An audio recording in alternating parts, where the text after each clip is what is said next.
All right, hello, my wonderful students. This is part 3 of foldable number 4.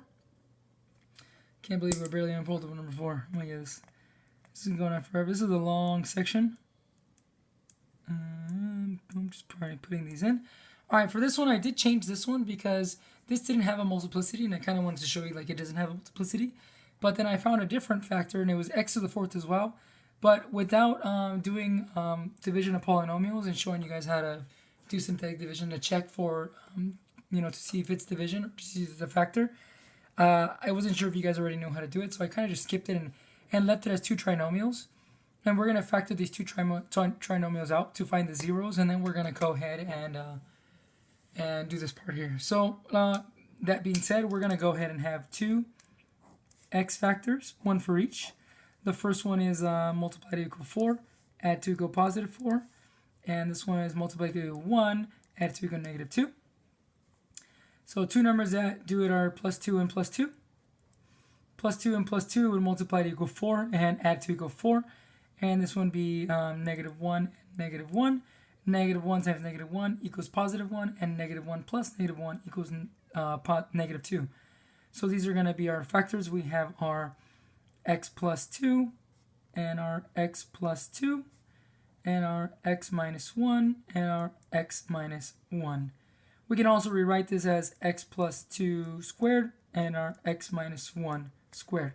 So these are two numbers. If we were to solve for these, we would get x is equal to negative 2. So x would be equal to negative 2. And that would be multiplicity 2 because we have two copies. This one would also be x is equal to positive 1.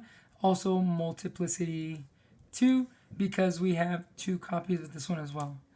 That being said, we can go ahead and plug in our negative 2 here and our 1 here on the x-axis. Now we got to figure out what this graph looks like. Once again, I did say this was an x to the 4th power, so we're going to go ahead and do this in blue.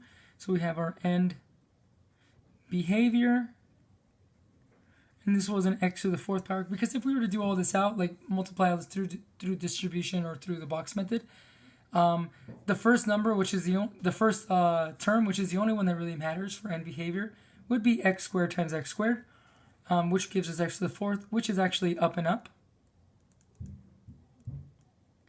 So this is going to be sort of similar to the one we had before, because it is going to be coming from the up direction this way.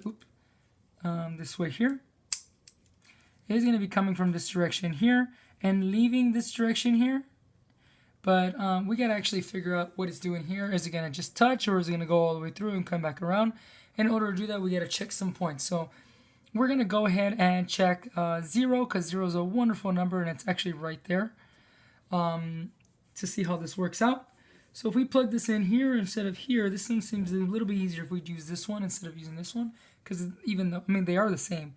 So we have 0 plus 2 times 0 plus 2 times 0 minus 1 times 0 minus 1. And that would be 2 times 2 would be 4. And negative 1 times negative 1 would be 1. And if you multiply those together, that would be 4. So we do see that this is going to be at 0, 4. So we know our graph is going to go in, kind of kiss the 0 and go up, touch this one, go back down, touch here, and then go back up here. A lot of people are thinking about the other day, well, not a lot of people, some people from second period were asking that why can't it just go down and then come back up and touch that number?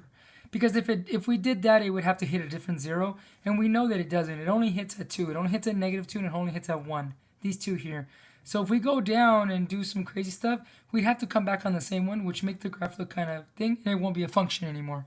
Since we are looking at multiplicity of functions, so that wouldn't work out. Because if you cross back this way, we would have multiple x's equaling or the same x equaling multiple y's, which would not make it a function anymore. So it would not be a polynomial function.